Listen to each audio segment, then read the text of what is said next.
I'm really excited to share with you some findings that really surprised me about what makes companies succeed the most, what factors actually matter the most for startup success. I believe that the startup organization is one of the greatest forms to make the world a better place. If you take a group of people with the right equity incentives and organize them in a startup, you can unlock human potential in a way never before possible. You get them to achieve unbelievable things. But if the startup organization is so great, why do so many fail?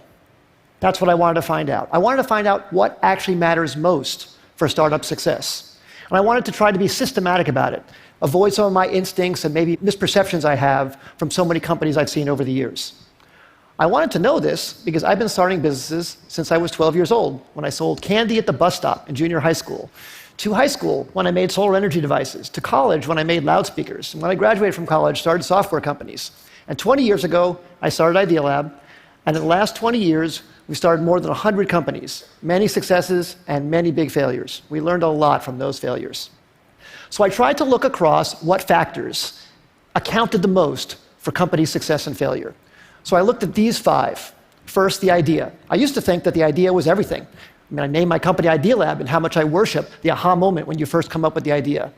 But then over time, I came to think that maybe the team, the execution, adaptability, that mattered even more than the idea. I never thought I'd be quoting boxer Mike Tyson on the TED stage, but he once said, "Everybody has a plan until they get punched in the face." And I think that's so true about business as well. So much about a team's execution is its ability to adapt to getting punched in the face by the customer. The customer is the true reality. And that's why I came to think that the team maybe was the most important thing. Then I started looking at the business model. Does the company have a very clear path generating customer revenues? That started rising to the top in my thinking about maybe what mattered most for success. Then I looked at the funding. Sometimes companies received intense amount of funding. Maybe that's the most important thing. And then, of course, the timing. Is the idea way too early and the world's not ready for it? Is it early, meaning you're in advance and you have to educate the world? Is it just right, or is it too late and there's already too many competitors? So I tried to look very carefully at these 5 factors across many companies. And I looked across all 100 Idea Lab companies and 100 non-Idea Lab companies to try and come up with something scientific about it. So first, on these Idea Lab companies, the top 5 companies, CitySearch, Cars Direct, GoTo, NetZero, Tickets.com, those all became billion-dollar successes. And the 5 companies on the bottom, Z.com, Insider Pages, My Life, Desktop Factory, People Inc., we all had high hopes for, but didn't succeed. So I tried to rank across all of those attributes how I felt those companies scored on each of those dimensions.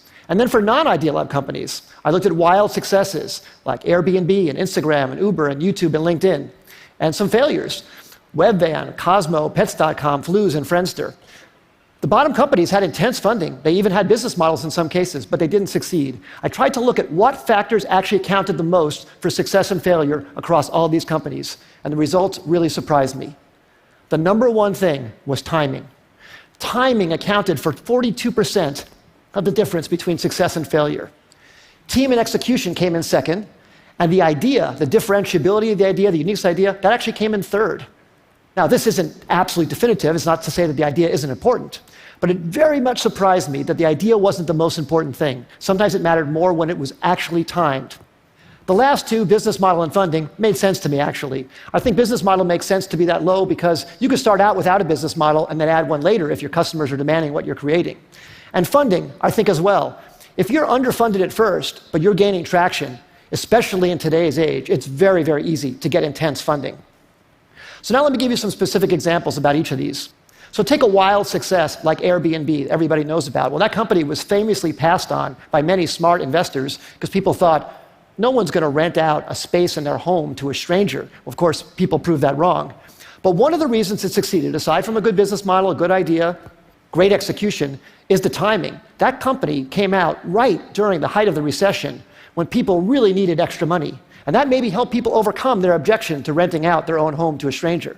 Same thing with Uber. Uber came out, incredible company, incredible business model, great execution too, but the timing was so perfect for their need to get drivers into the system. Drivers were looking for extra money. It was very, very important.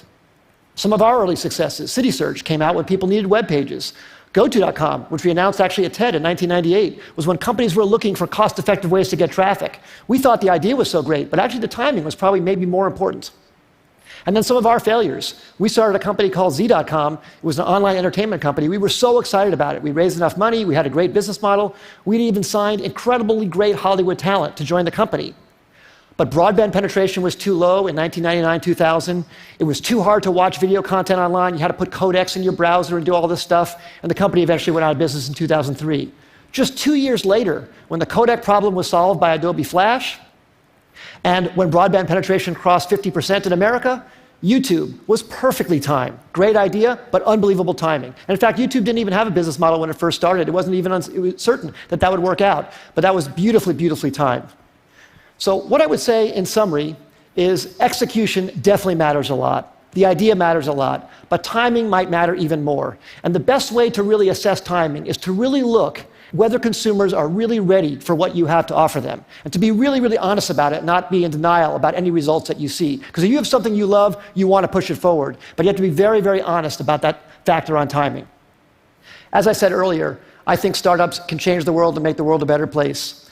I hope some of these insights can maybe help you have a slightly higher success ratio and thus make something great come to the world that wouldn't have happened otherwise. Thank you very much. It's been a great audience.